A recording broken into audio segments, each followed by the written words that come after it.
Hey guys, I'm Morthadon, and we are back for Made in Abyss Season 2, Episode 12. So this is the finale. Pretty crazy stuff last time. First off, what I want to talk about is I did get a new piece of software that should do a better job with noise suppression on my videos. So let me know if you notice any glaring problems. I did like a quick few minute test and listened back to it, and it sounded great. It's supposed to isolate some of the background noise. I had something that kind of did it before, but the stronger version that I used, I felt like cut off my voice in some words that I'd say would get cut off, and I didn't like it at all. And then I used the weaker version, which was better, but it let a lot of things slip through, kind of thing. This one is for those of you who use Discord and use that noise suppression. It's like on par with that one, which is very good. So there's a lot of things like if I'm talking and it happens, maybe it won't filter it out. But if I like tap on my desk, I don't know if you guys can hear that or not. Um, but I was just tapping when I wasn't talking and I didn't notice it. And every now and then there's like pops from my mini fridge behind me, and I've always hated it. So hopefully that won't come through now and stuff like that. But if you notice any problems, just let me know. Okay, sorry, I've rambled too long for what I wanted to do there. But yeah, last episode was crazy. We had Balaf give his memories, or at least some memories, to Faputa about her mother and the past and everything that happened. And it has made Faputa very confused. She doesn't know whether she wants to protect at least to me, it seemed like, I don't think she really came out and said it, but it seems like she's like arguing in her own head the idea of like protecting the village versus destroying it, which is what her prime objective has been this entire time. So it can't be easy to go against your prime objective kind of thing. It's pretty crazy. But yeah, the I'm noticing my mic is like almost spiking too. I don't know why. Can I change this while we're going on here? Sorry guys.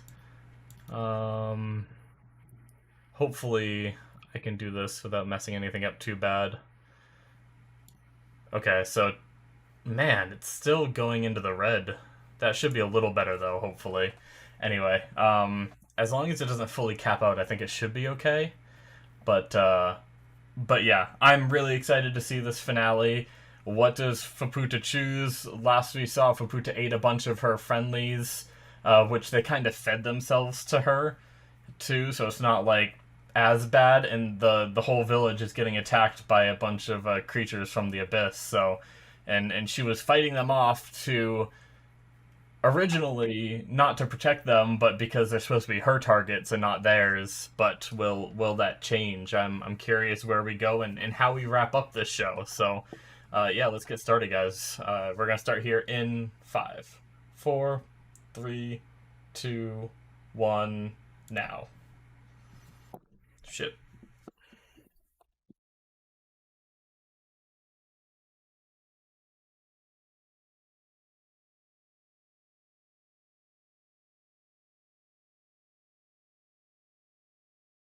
Ugh.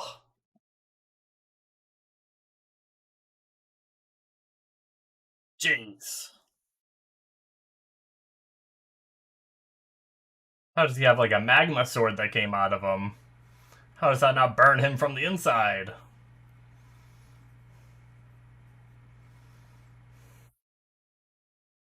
Oh man, we had a week long break, so it's been a couple weeks since I watched this. Jeez,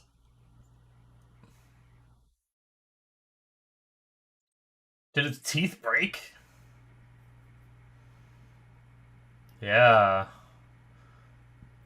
is he covering it in white shit?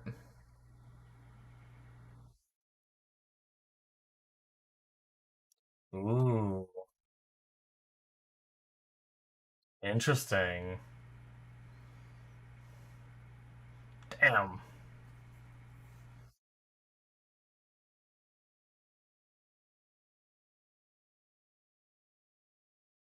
Oh,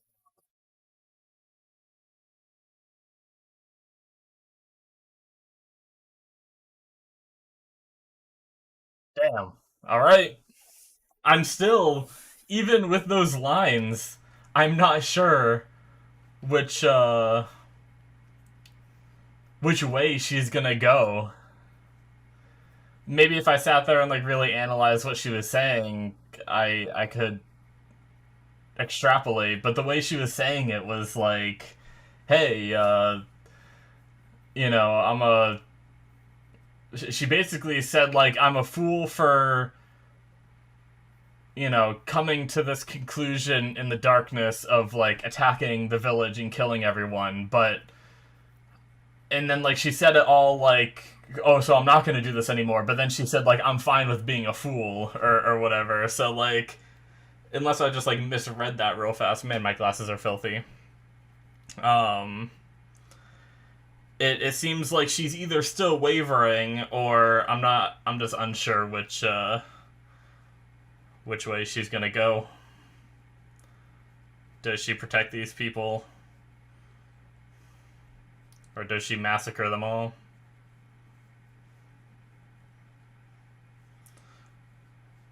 I'm gonna make my glasses worse and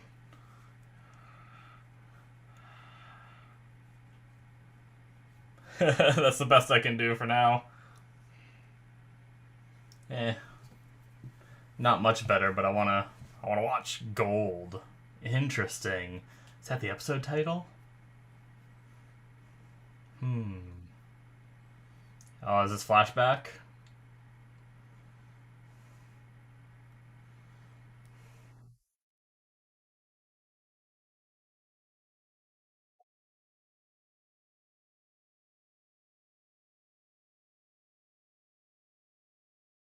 Is she looking in on the town?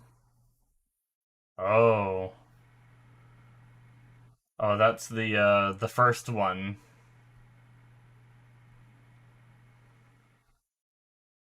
right? Oh, this is when she originally found it?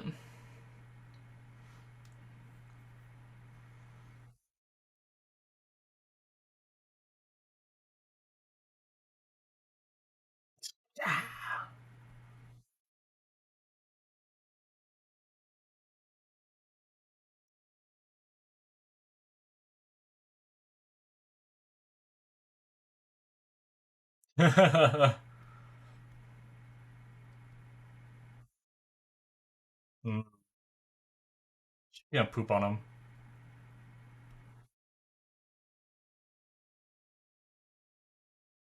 I wouldn't put it past the show. She just pooped on him. Hmm.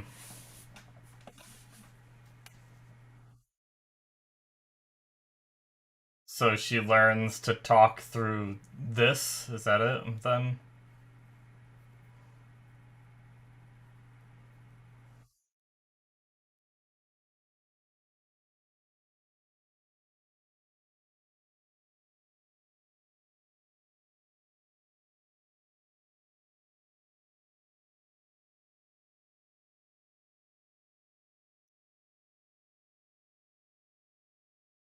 I was like, how is she walking holding that thing? But I forgot she has four arms.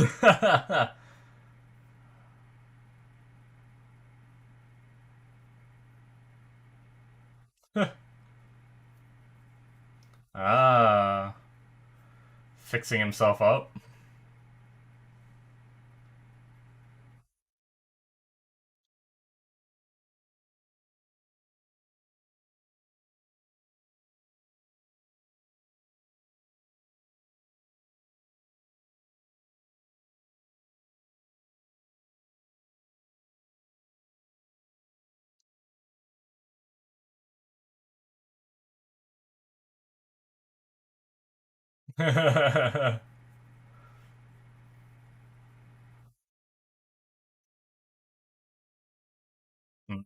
Okay.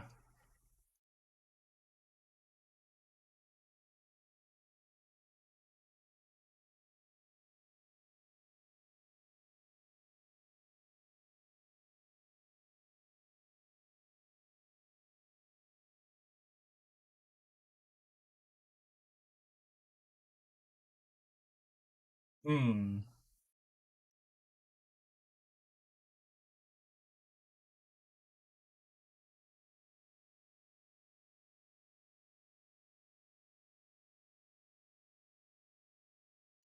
So learned English from I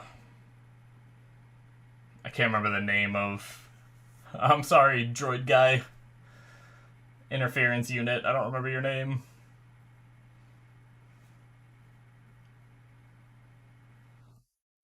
But learned Japanese from him and then learned oh well and then also after the fact learned mother's language, right? Which is the Fao, Puta, and all these other words that she just learned.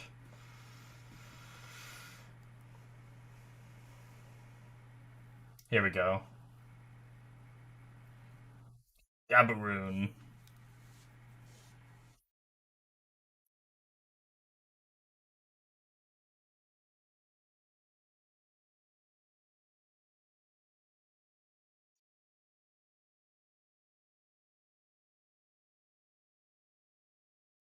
Oh, they just had to give us backstory on this guy that died.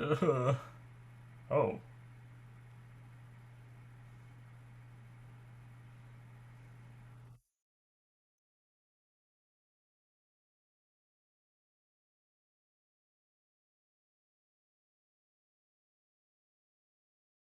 so this is when they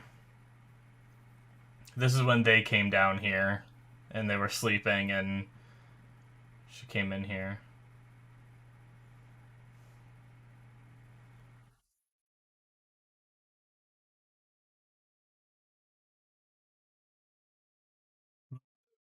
Interesting.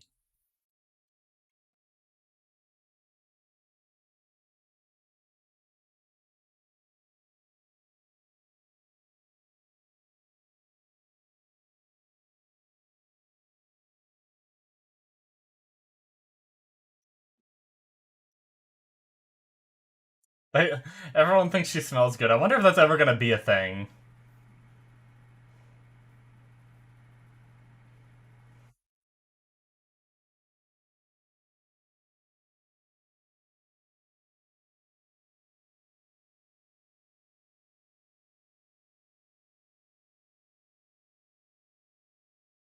Hmm.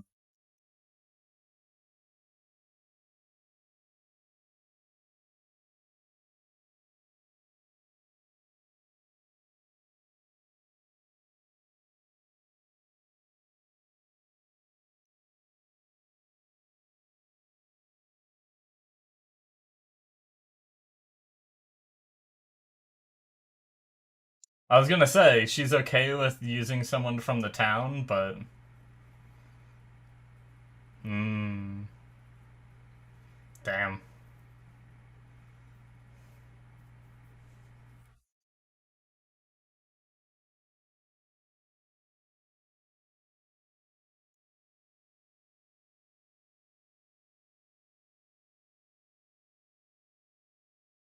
Oh, that reaction. Ooh,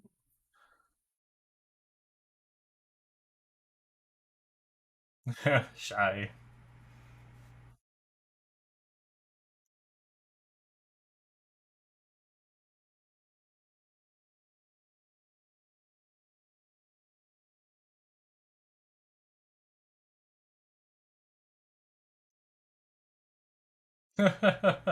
Oh, that's so sad. Got boosted. Oh, and now we're back, and they bring us back to Gabu.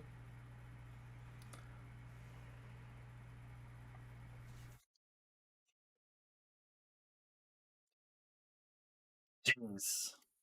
Jump on to the next one. Goddamn. Crazy. We are just jumping around all over the place.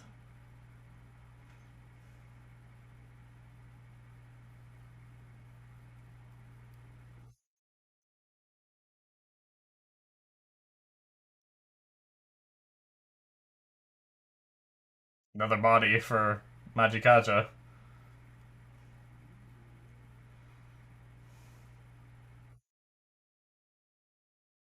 Hey.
Ah, this is where they were headed.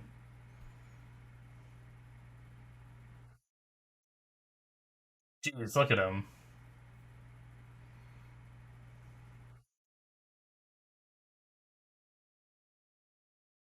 Can he recover from that?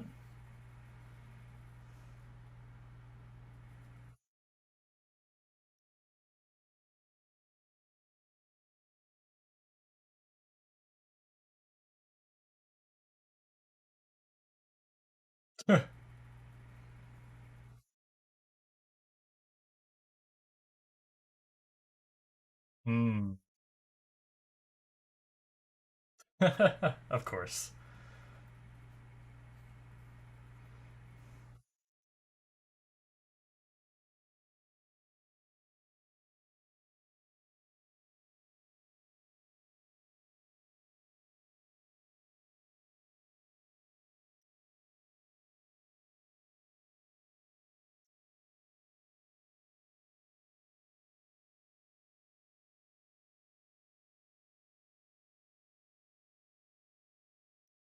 Yep.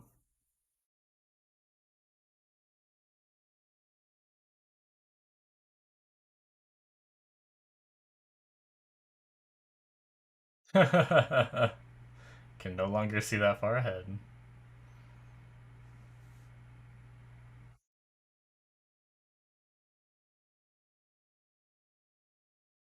Everyone's saying that.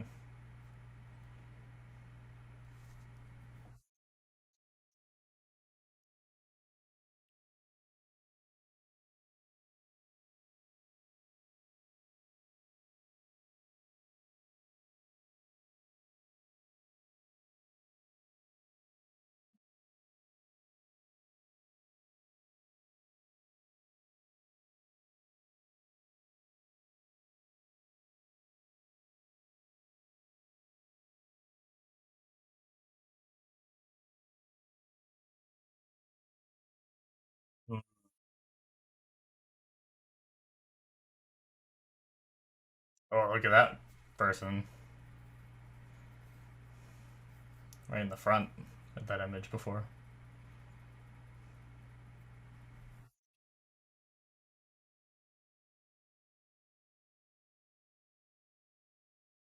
Oh shit.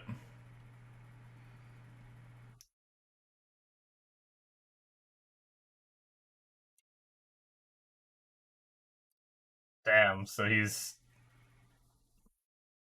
I thought maybe he's like done and like he just has to regenerate for a while, but no, he's done.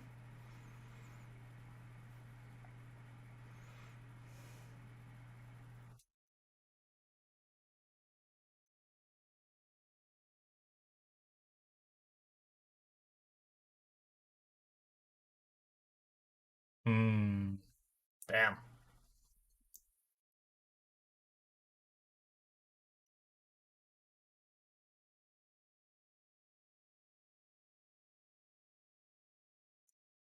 I still don't even know whether he really could see ahead or not, or if it was all bullshit.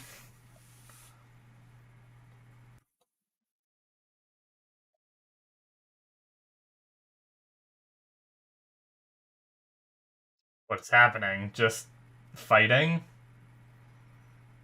Are they gonna go help? Ooh. Oh, calling us. Interesting.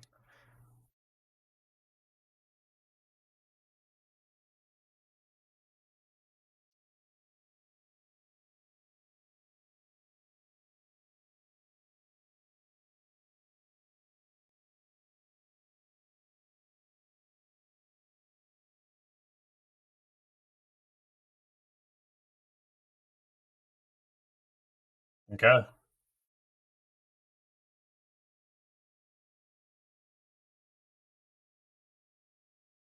Mepapapapum.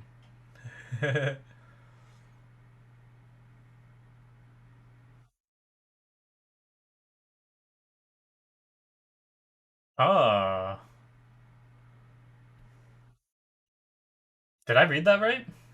Did she leave something in the pack for them because they didn't use all of what they paid for in rooms. I'm gonna go back and read that again to make sure I understood that. Be interesting. It'll be something they find later, I'm sure. Oh, it's the mother's page, right? Oh, yeah.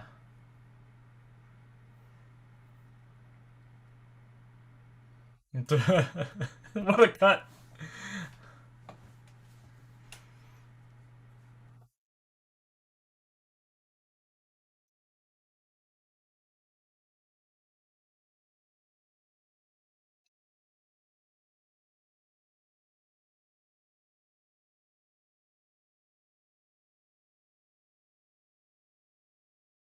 Oh, that was a weird looking thing, but it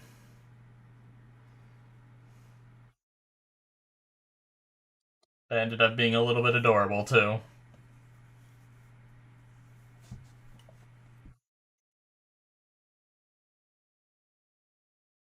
All right, heading back into the fray. They kind of said their goodbyes too, so we could lose some of. I mean, I don't think we're gonna lose Rico and stuff like that, but we could lose um, some of the other hollows. I don't remember the one's name. Moogie.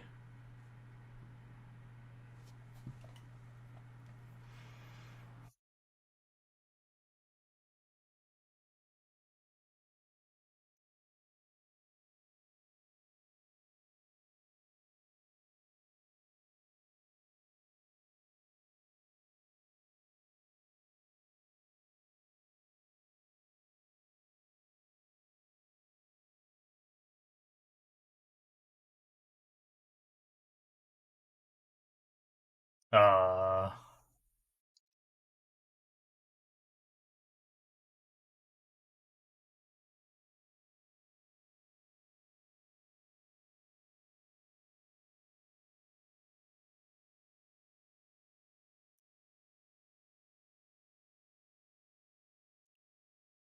he's ascending.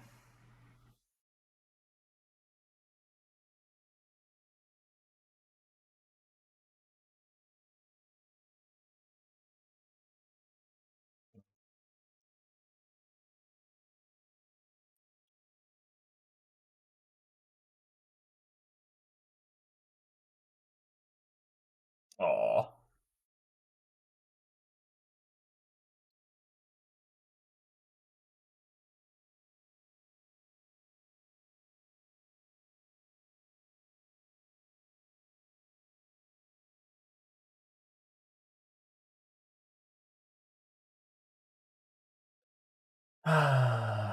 Damn.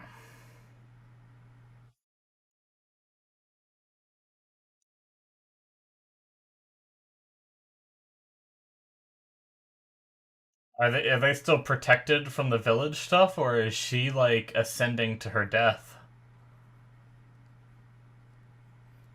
Oh, yep. Okay, she is.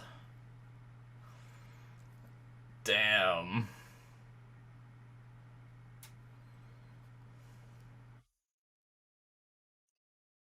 Oh, did she not realize? Oh. Oh.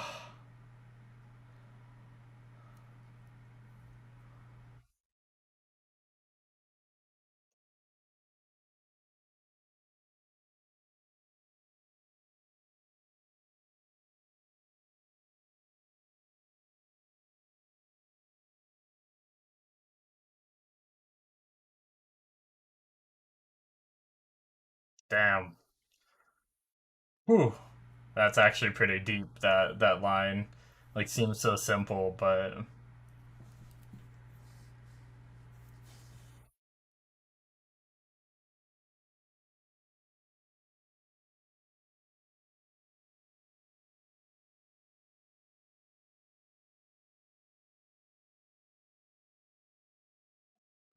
oh, oh, saving her. Oh, oh, what kind of life is that though? In the condition she's in.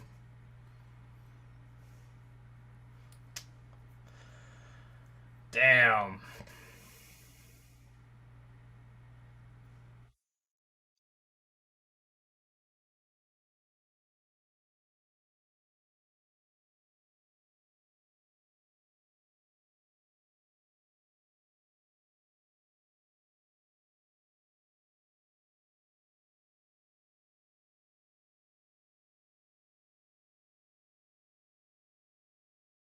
Damn.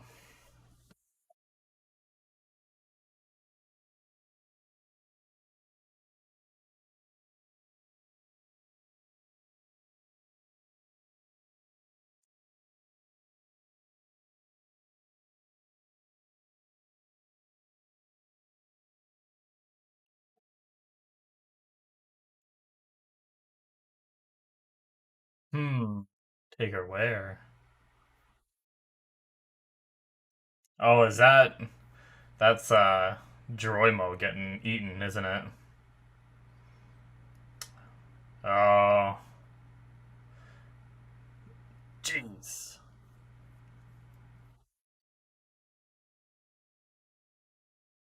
It's like a horse noise.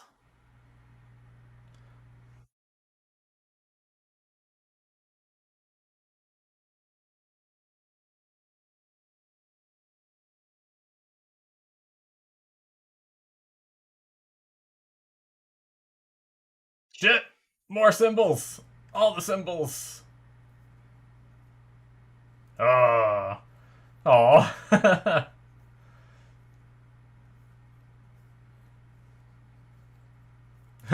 Just like excitement into like.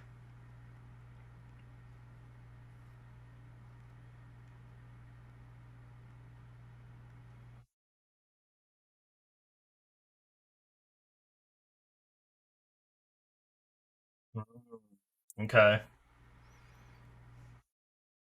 Oh no. Is Faputa gonna die? I mean, she's immortal, right? But just the way she's like, I have something to say, like almost like final words she wants to say before she jumps into the fray, kind of thing.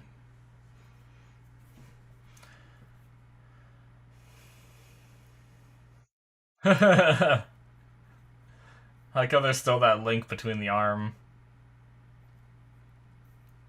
Oh, Gabu could have helped if Gabu was still alive. Could have helped fix Reg's arm. Uh oh. Did it too much? Shit.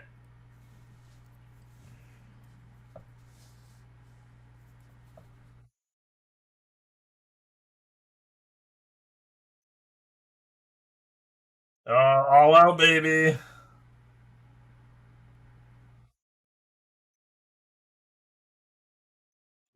Oh shit.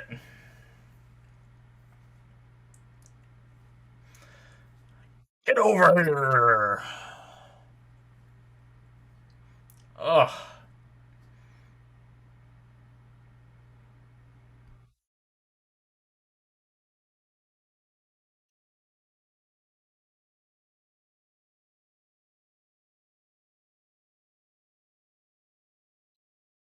Oh. Faputa can heal people, can't she? But if. Huh. Oh, fuck. Fucking shit.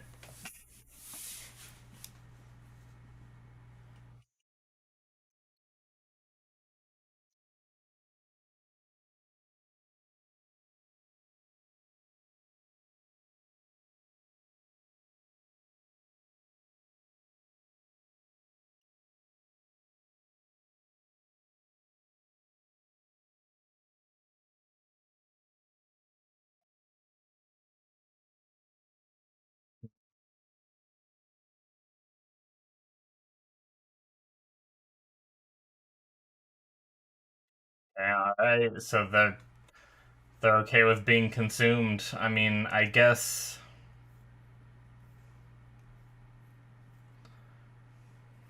interesting. Uh, I didn't want to. I wanted to be able to read what was going on. I didn't want to distract myself, but oh,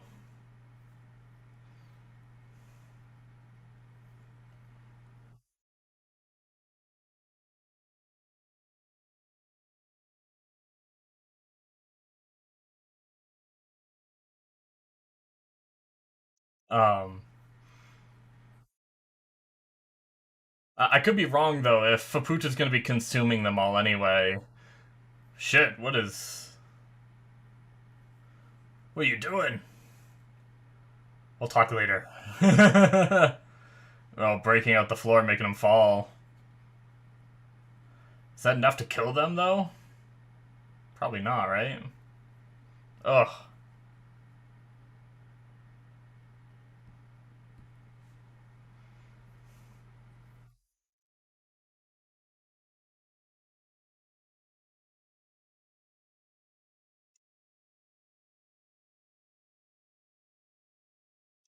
Is she consuming Iramili as well?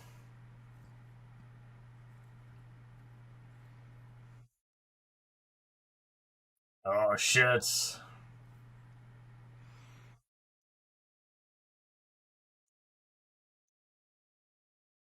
Uh,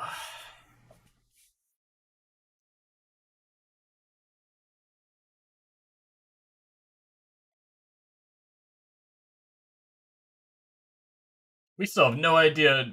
Kasha like lives inside those bodies, doesn't he? We still have no idea what his like core looks like, right?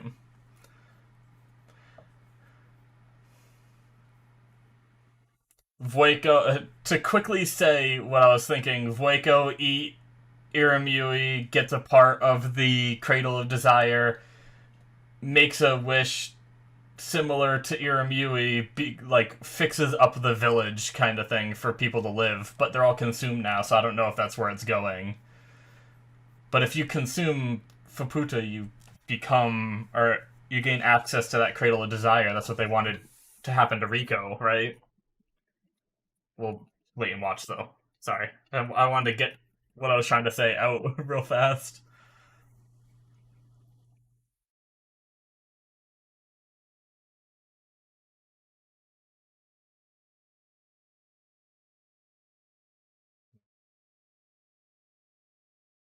Oh,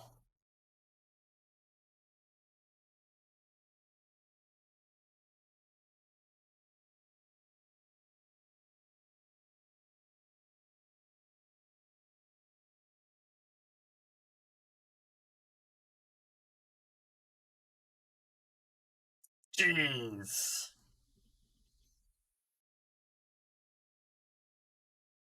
Is everyone dead and consumed by now? Dead or consumed, I should say.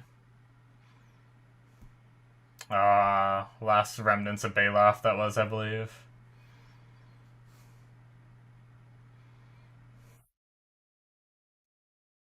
Nice.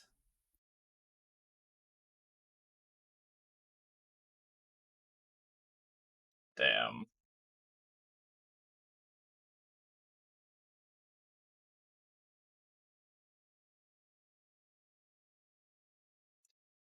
Shit.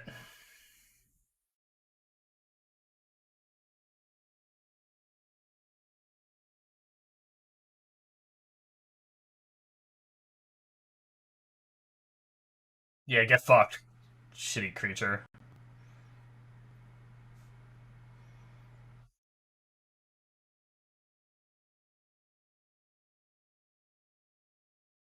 Oh,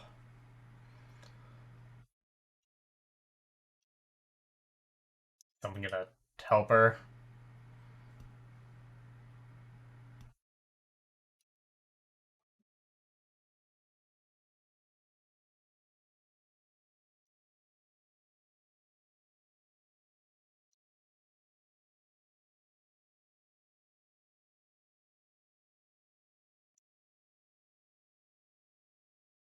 Or gonna consume her.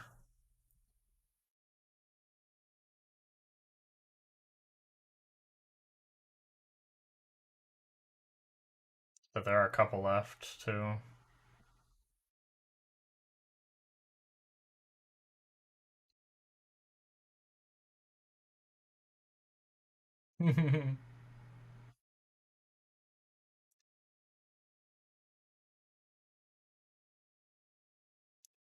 uh,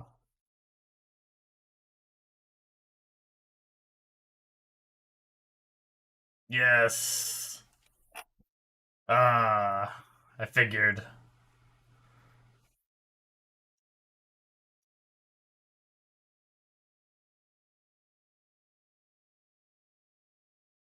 So Ma should disappear now, right?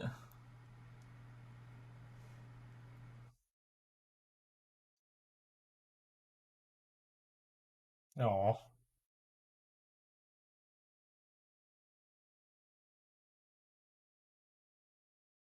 What is Rico laying in?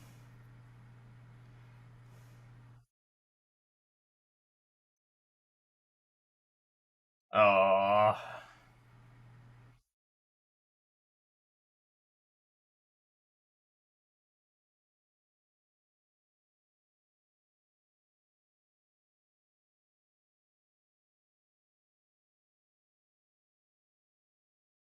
Is this the body of. Oh, feeding himself?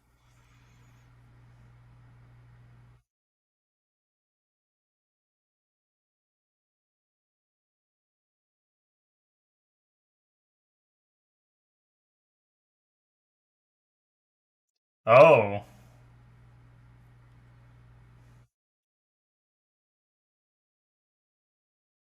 Yeah, Majikaja took control of the body.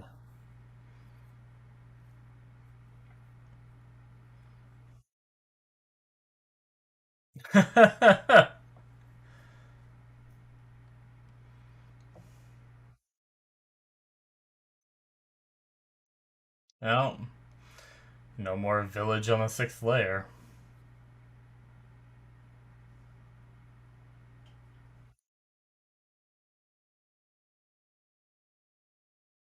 Hope we don't find out some dark shit that, like, Ma is actually her Ma, like mom.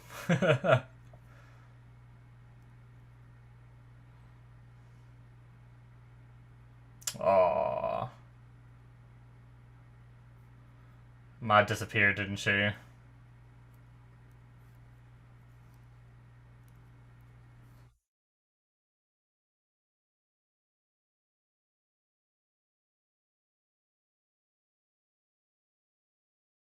I was just kidding about that. I don't know if I'd like that at all. Oh, it's having a hard time getting up. Oh, the other one's alive, though. I'm gonna kill it? Put it out of its misery? Apparently so.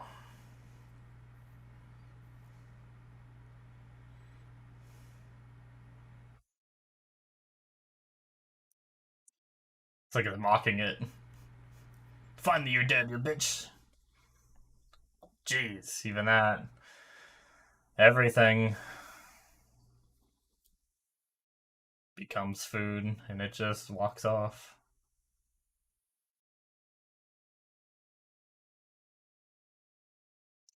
So is Faputa alive? Or is. Okay, I think so.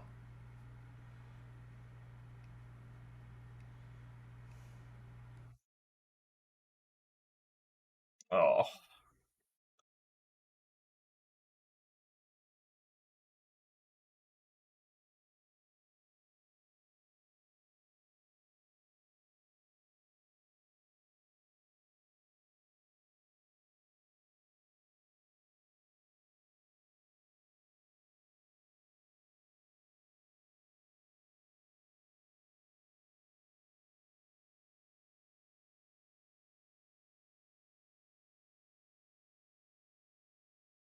Yeah.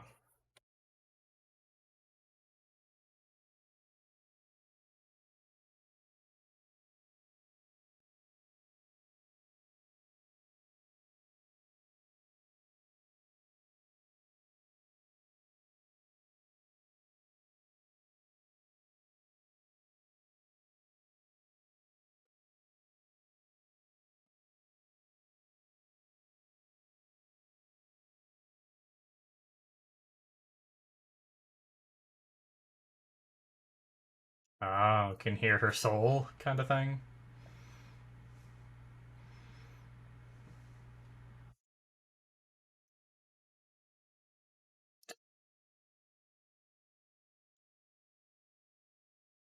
Oh,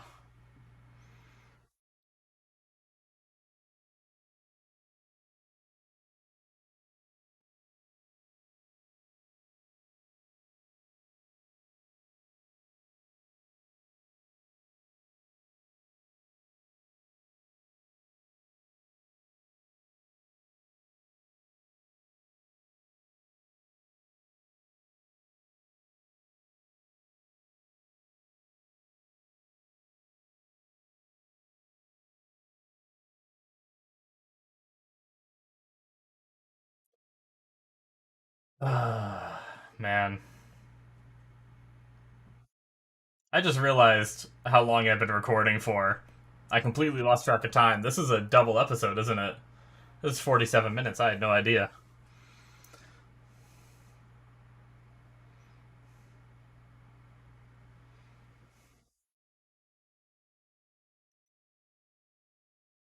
I thought this was going on for a long time. I was just so into it.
So it wasn't anything that I thought. It was just Faputa being there for Fueco.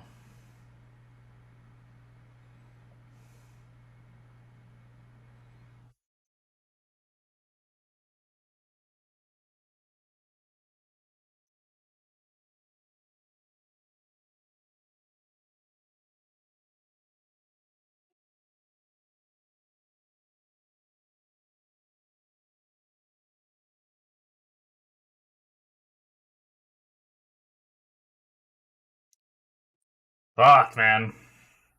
Oh,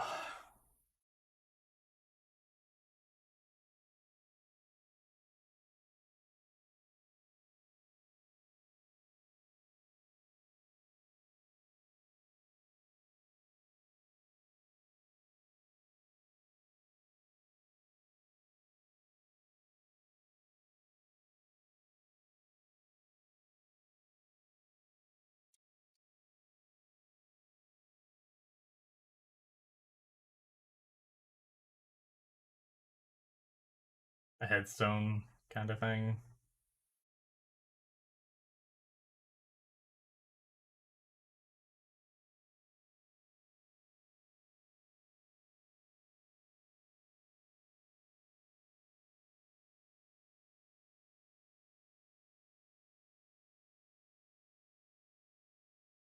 Oh,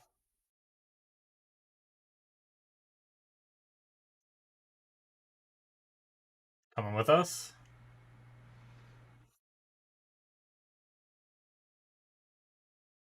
Oh, this song.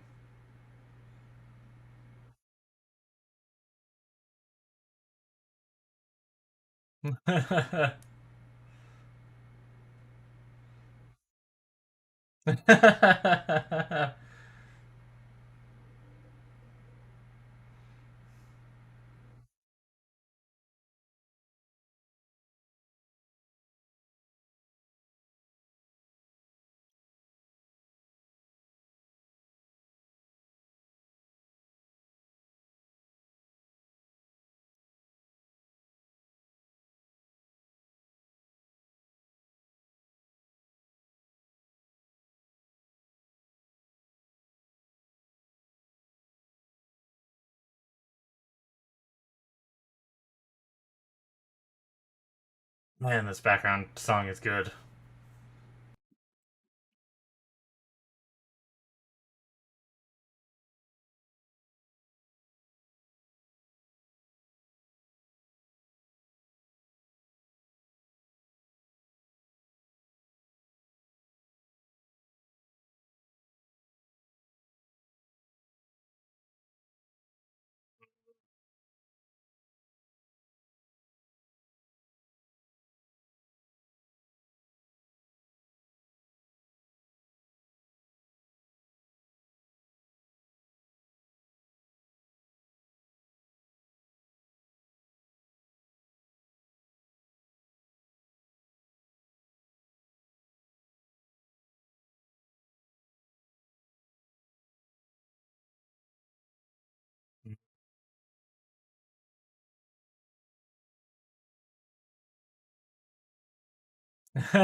Oh.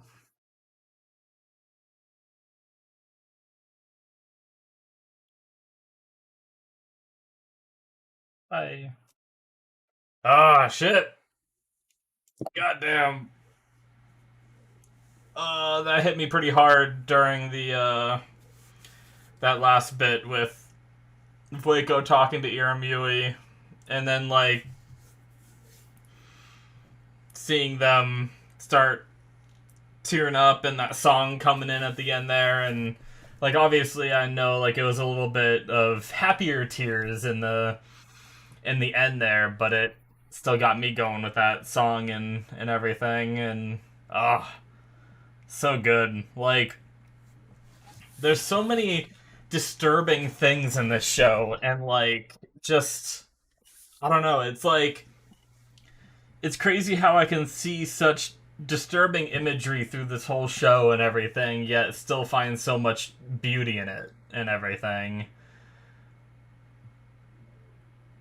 There are so many like impactful lines in this episode too. Like God, oh man, I will say I did not expect it to be that long though. I didn't. I mean, a lot of the times when I load up these episodes, I don't look at their duration because typically anime episodes are like 23 minutes, right? But but that's crazy. We got a Is that why there was a delay? I don't really know why there was a delay. I think there was something that was like taking the place of the time slot.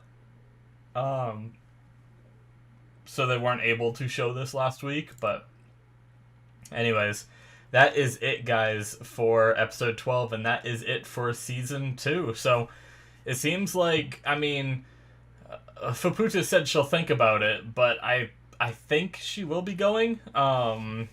So we added on one to our numbers, but man, like I had no idea how this was gonna end. Like I wasn't sure if Faputa was gonna find a way to protect them all and maybe do like Iramui did and use her own body to like repair the village kind of thing.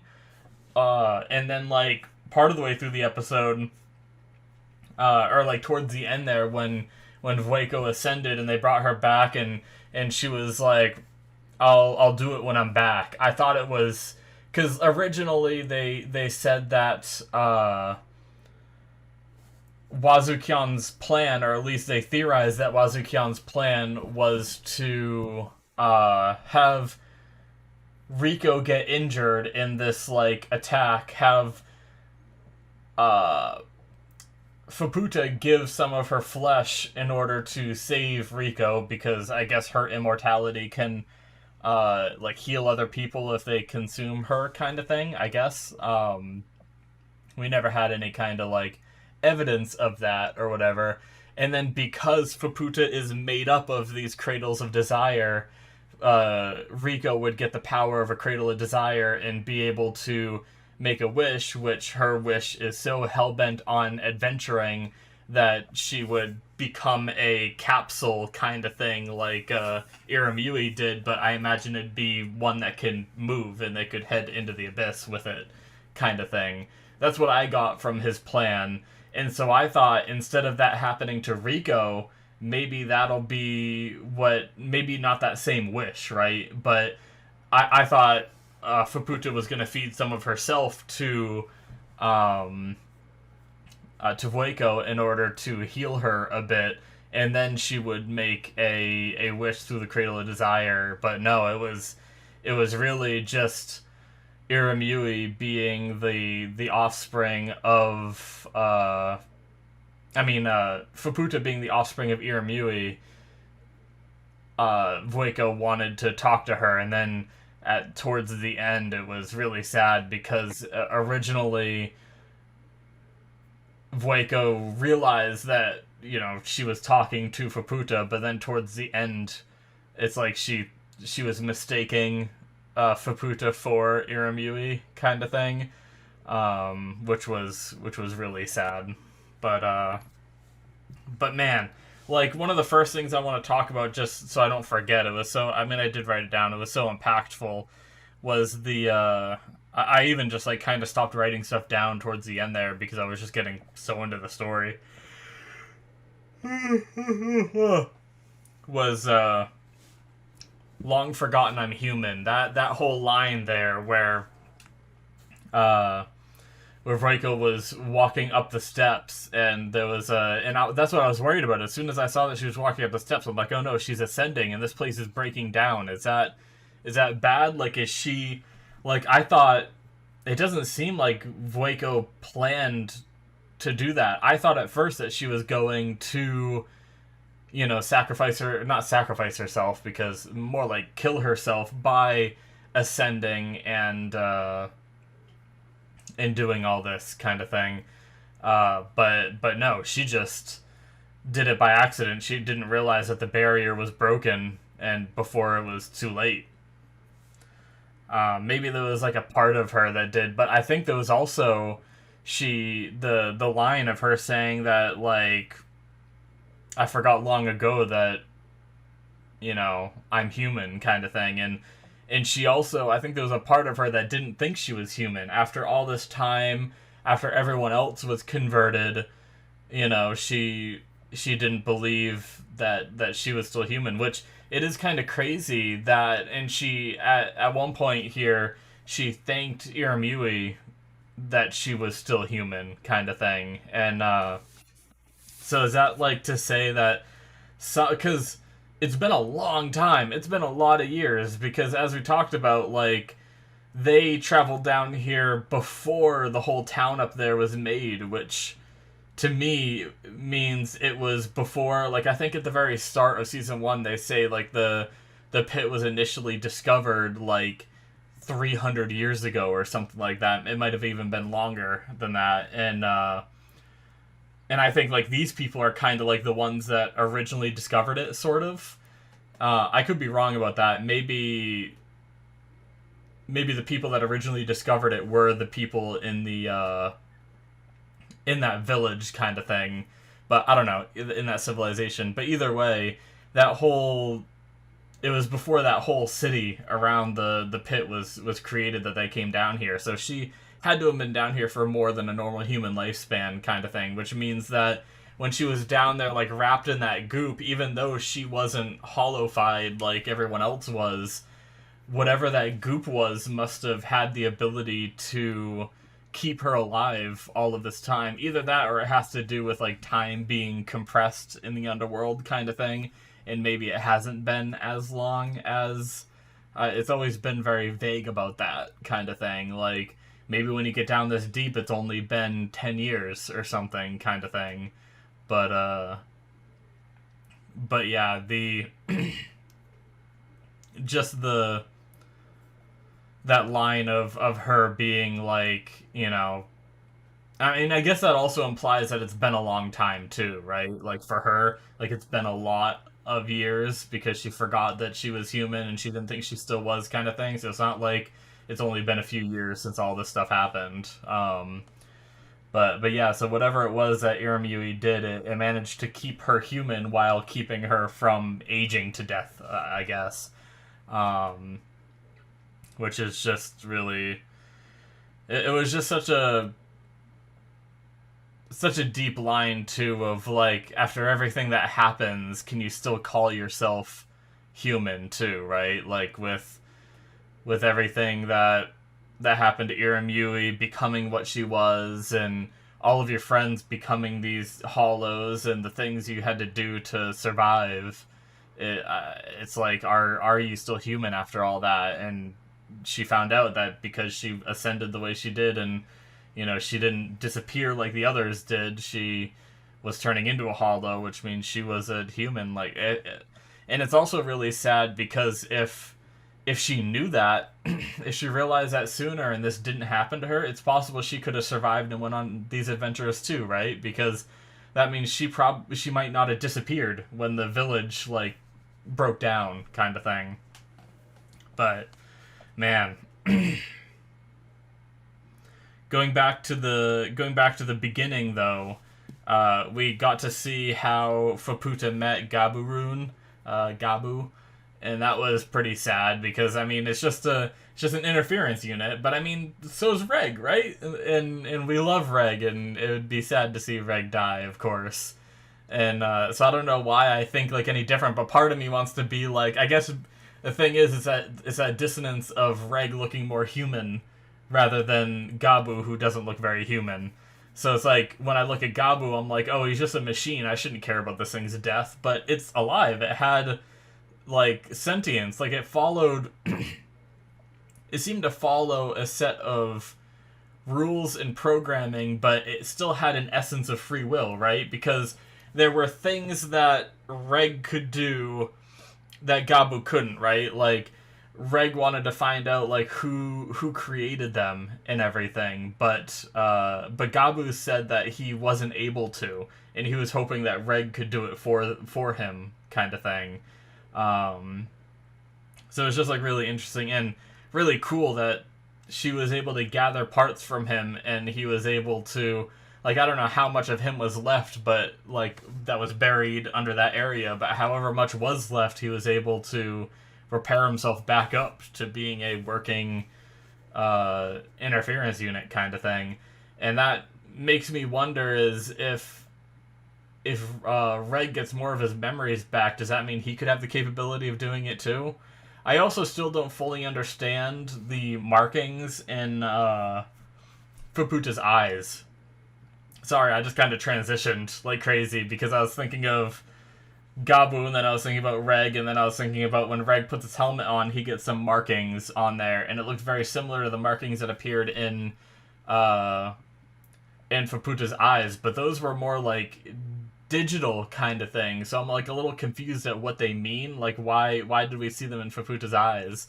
What's the I guess they also gave us a like poetic reasoning behind like some of the symbols, like he was drawing that, Gabu was drawing them and giving definitions to each little line and stuff, and those lines were similar to what were showing up in Fuputa's eyes. So maybe it's not so much a story reason as it is like a visual for the audience kind of thing.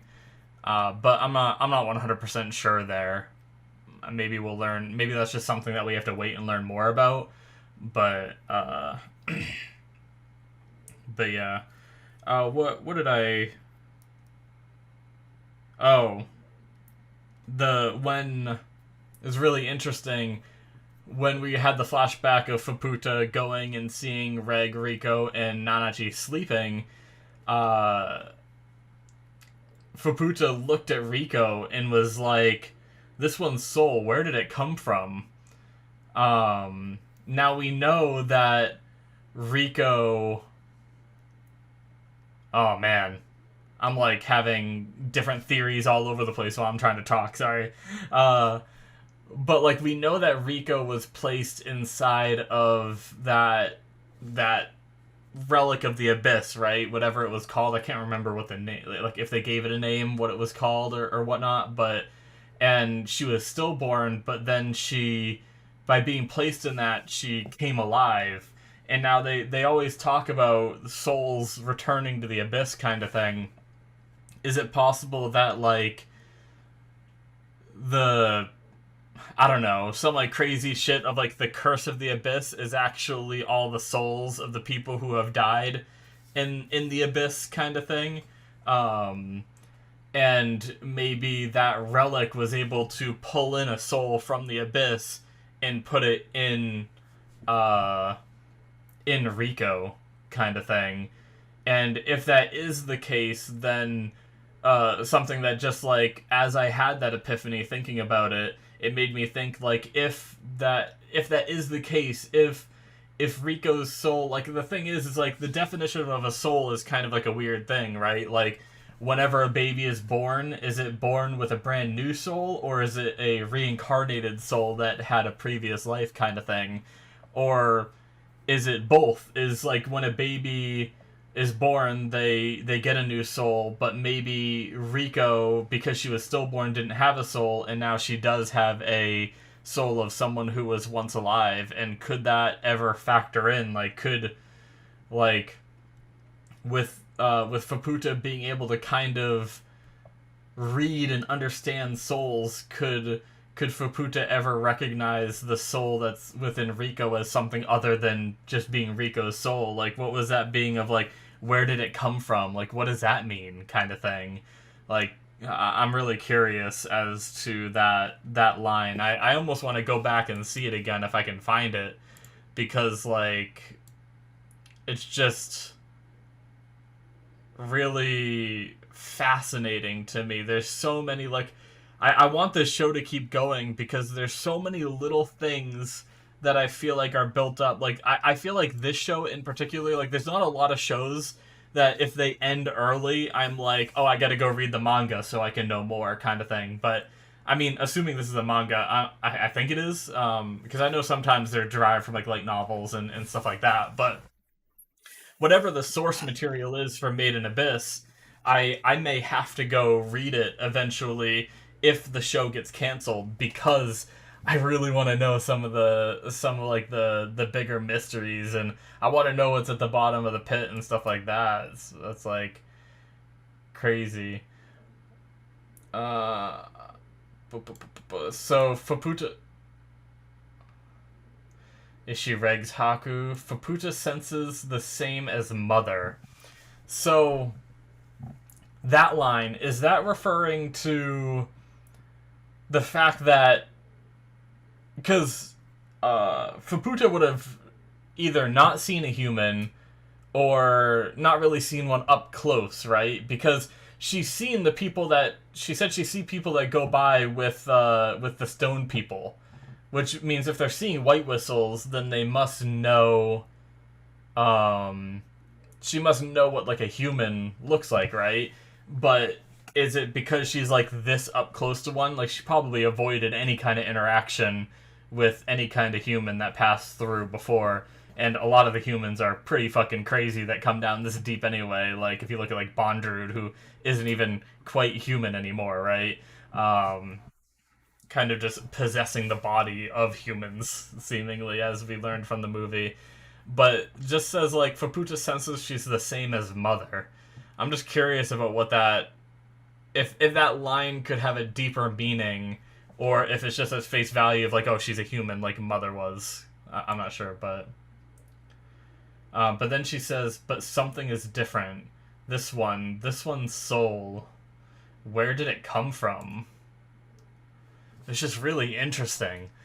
Yeah, I mean, pretty much exactly as I wrote it down, so there wasn't anything else to glean from it. But while I'm talking about that, Fuputa also saw, Prushka there and was like, your voice can never be heard, and brought Prushka to the village to be refined. And I like that Fuputa isn't the kind of person, because sometimes when people are angry at a, I guess just talking about it this way, Fuputa's angry at the village, right? Hates the village, wants them all to die, but Fuputa also sees this being, this entity in this form, and knows that it can be refined and become more beautiful and have its voice heard, and because Fuputa can see the souls, she can sense that this entity is good, right? It's not like evil or anything, and decides to help it regardless of she's able to put her anger aside for the village and be like, all right, well, it can't be helped. The only way to have her be refined is to bring her to the village. And I really like that. It's really interesting for Fuputa's character to be like, okay, well, she's kind of like eating all these relatively innocent people. Like there's a lot of people that were in there that probably didn't have any part of what happened to Iramui, kind of thing, yet they were consumed anyway, regardless of whether they wanted to or not. So like if you just take everything at face value and you simplify it down and you don't look deeper, you could probably think that that Fuputa is like bad and evil, kind of thing. But when you dig deeper into it and you see all these little things, it really helps to make you like Iramui a bit more, and especially you need to humanize her and give her these emotions and everything if she's ever gonna like join the group and continue with us, kind of thing. Rather than being the way she was, just murderous. Well, I mean, the thing is she wasn't always like murder. She was murderous to the people of the village, but she met Reg and Gabu and everything, and warmed up to them and was very friendly with them when she got to know them and everything. So I can't say that, but when you look at her goals at face value, it's like, make a promise to me, let's slaughter them all, kind of thing. But obviously, when you factor everything into it, it definitely seems like Fuputa is a good person, and I really like that she brought Prushka to the village to be refined and everything. But also, while we're talking about Prushka and the whistle and everything, Riko blew the whistle. Now she's done it several times, and she passed out, which is interesting. So there's some kind of power within the whistle, but then there's also like some kind of power being drawn out of the person when they blow into it, kind of thing. It's really fascinating, like the whole like people becoming these stones that get refined into whistles, and it's like, once again, that's another aspect of the soul, kind of thing, being brought into everything. But then when you have one, it has this power to do different things and activate different objects, and it's like, what kind of civilization was there that developed these different relics that acted upon, like, are triggered by the usage of blowing into a person that's been converted into a stone? It's like, it's pretty wild, isn't it? But also, it apparently takes some kind of energy from the body because she passed out. So it's like, is it taxing on her soul, and that's why she passed out?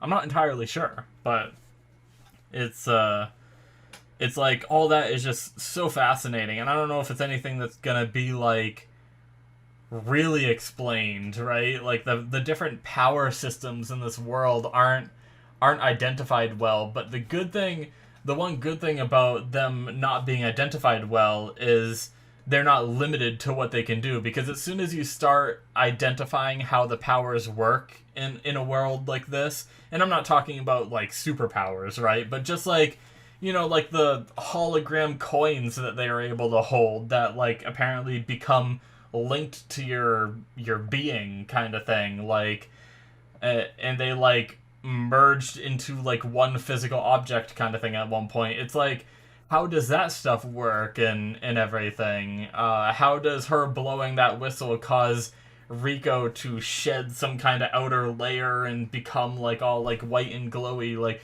different things like that. As soon as you start defining that and giving us reasons why, then we start to understand the power system, which is great. I'd love to, but at the same time, then you start like seeing holes in other things too, where you're like, well, if the power system works like this, then how is it used to do this and that and kind of thing? And you can either sometimes find loopholes in like the story writing, uh, or you just have situations where it's like just not explained well enough kind of thing, and you understand some things but not everything.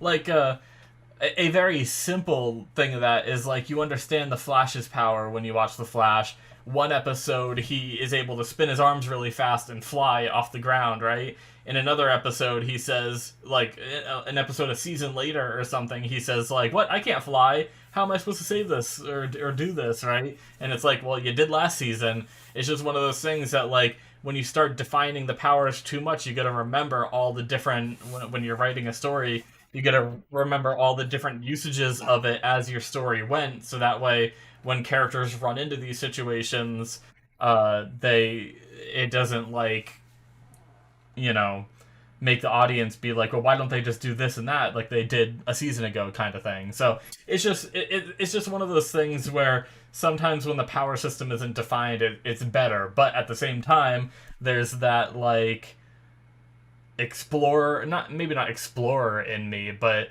whenever I see stories, I just want to know all the little mysteries and everything and how everything works. So like there's like part of me that does want to know how it all works, but who knows if we will find out.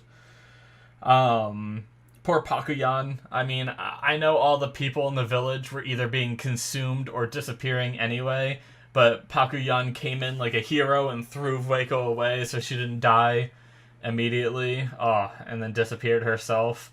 I'm pretty sure Pakuyan was the name, because when Nanachi saved, or when Nanachi went and grabbed Vueko, Nanachi was like, I won't let your sacrifice be in vain, Pakuyan. So I'm pretty sure that's who it was. But yeah, that was pretty sad, right? Like seeing that happen. She was like a cute little one too. Like there's a lot of ugly ones where like they're so ugly it's kind of hard for me to sympathize for them when they go away and when they vanish kind of thing. But that was an adorable little one. It looked like something from like Monsters Inc. or something like that. But yeah. What else? Something just came to my mind when I was saying that, and I can't now. I lost it. Okay, well, I guess kind of everyone this episode mentioned Nanachi smelling good. Now, I'm starting to wonder, is it something more than that? Like, is it just a joke for the show of everyone just being like, haha, Nanachi, you smell good, and the show's just like, haha, everyone's gonna say that to her kind of thing, ha ha ha ha? Or are they telling us this because it's gonna mean something? Like, is because Nanachi was like, because Nanachi like went through that experiment and had kind of Miti's soul not really fused with hers, because Miti's soul still existed separate from Nanachi, but you know, part of Miti's being is what protected Nanachi from becoming a full blob hollow thing, right?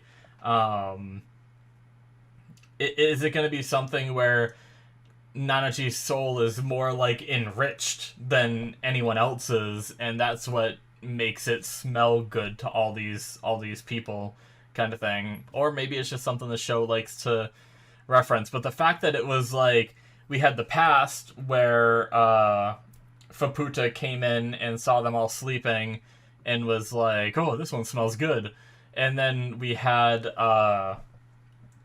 Wazukyan also say it, that Nanachi smelled good, I'm pretty sure. I don't know that anyone else said it this episode, but yeah, interesting. I don't know what it could mean, if it like if it does have like a deeper meaning other than what I said of like her soul being like more enriched. But even if it is, like, how does that serve the story kind of thing in the future? But I just wonder if there's going to be something in the future that is like the reasoning of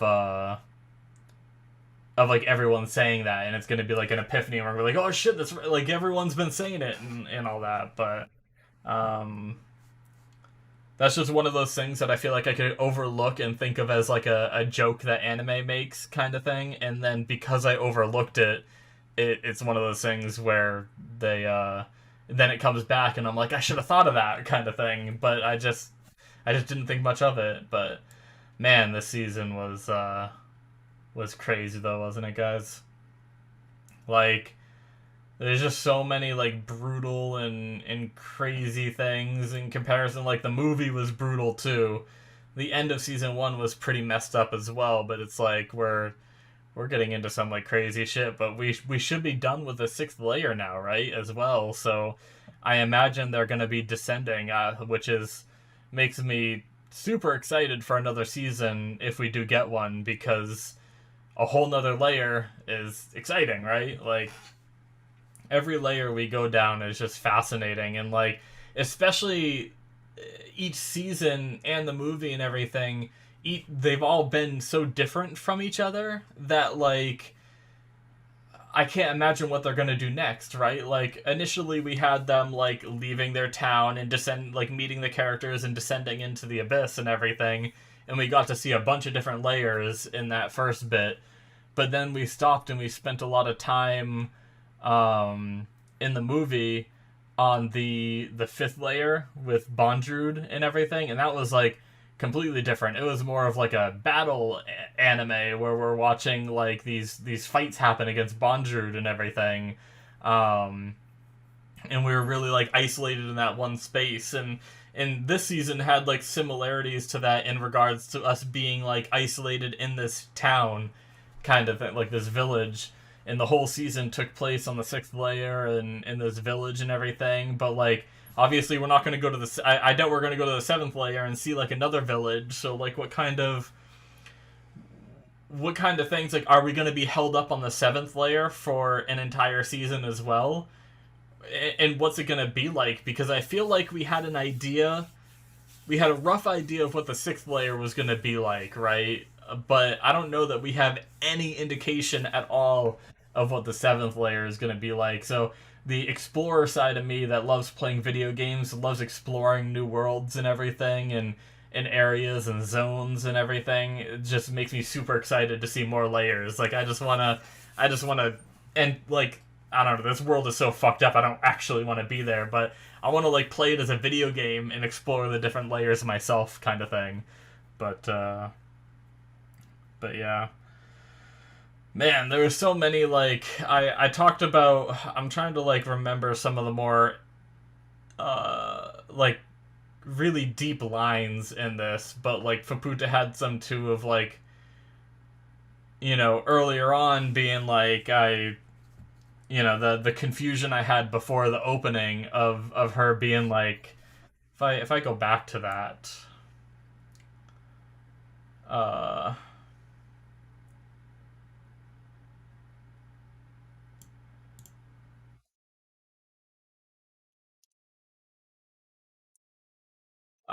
going back to the beginning bit. Shit, I guess I missed some of it. Faputa's fine with being a fool, she said, but if I like, how dare you eat so ravenously? Ba ba ba ba ba. Come on, come on.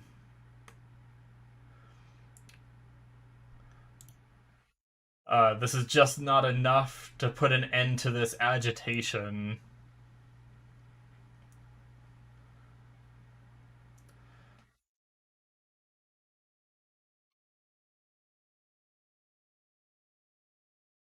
You fools who held on to your longing.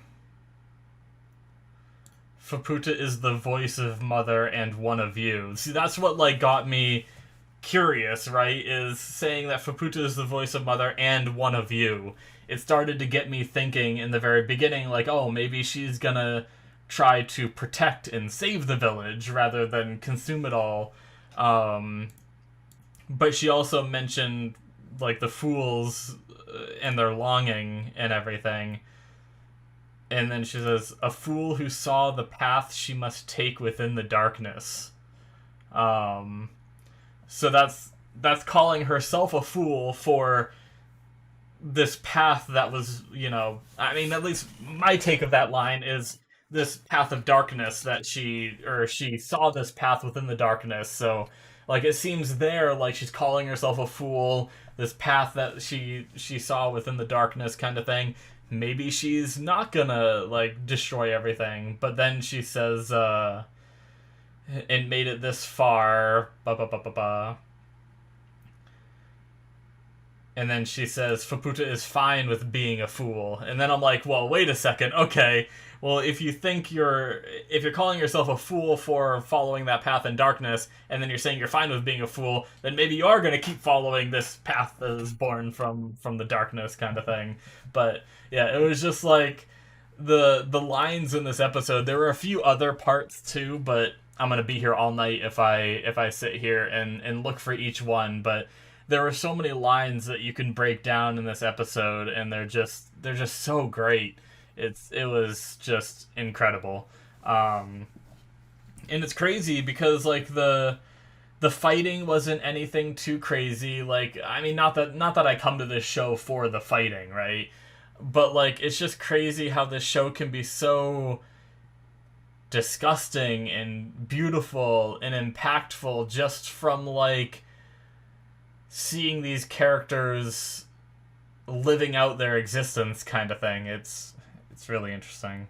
But I really like this season. There was, like I said, there was a lot of really dark stuff, a lot of really messed up stuff, and it had me really emotional at a lot of points. The Iramui stuff like didn't hurt that much in the beginning, but as the season went on and as they just showed us little bits of like us knowing what happened, like seeing what happens to her, and then going back and seeing her, like seeing little glimpses of her being like happy as this like kid, laughing and dancing around in the flowers and everything. It just hurts to think about that, what happened to that poor kid, kind of thing, that got rejected by her family and because she couldn't give birth. And there was another good line from Vueko of being like, it wasn't just that you couldn't have kids, and talked about like homesickness and stuff like that. That was like another really like interesting thing of, it's not like, because her wish was that I wonder if that's also why she became this kind of village for these people too, is because her wish wasn't just to have kids, it was homesickness, which means that she, if she wanted to go home instead, the wish was interpreted of like creating a home, kind of thing, and she ended up turning into a home for these people, kind of thing. But it's just another interesting way to interpret it and stuff like that. But damn. All right, guys, that is going to be it for season 2. Great season. I really enjoyed it. It's like, it's one of those ones where I really enjoyed the story and everything that happened, regardless of how dark and messed up it was. But I don't know if I ever want to rewatch this. Like, it was like, there's some shows where I'm like, ooh, I want to go like watch, although I do kind of want to see a reaction of this, right? Because like a lot of the stuff is so impactful. I feel like it's like seeing people like as grossed out as I was at some aspects, and finding like some people are better at pulling meaning out of things, or they just see things differently than I do. So it's fun to see stuff like that. But I don't know if I could ever just rewatch this on my own time, just because like, it was like so disturbing at some parts. But yeah, if there is a season 3, I will obviously be doing it, because I am fascinated in the story, in the adventure, and I want to learn more about this world and this abyss and everything. So thank you guys so much for watching. Sorry if I didn't talk about some things. It was a long episode, and it's already been like a long discussion. I kind of want to like go through and break down some of the other lines, but we'll be here for like another 30 minutes if I do that. So, But maybe I'll just go through and like rewatch, at least rewatch like some of the lines and everything, because like especially if there is a season 3, I'll probably end up rewatching for the sake of the channel, so that way I don't forget any like little details and stuff like that. And I have all my notes and everything here too that I will save in case there's ever a season 3. But yeah, thank you guys so much for watching. Make sure you stay tuned. I don't know which show is going to be going in this time slot, but we have a lot of airing shows coming.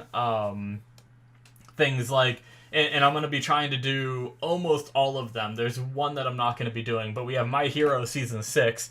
We have Bleach coming back again, which I plan to watch, both of those.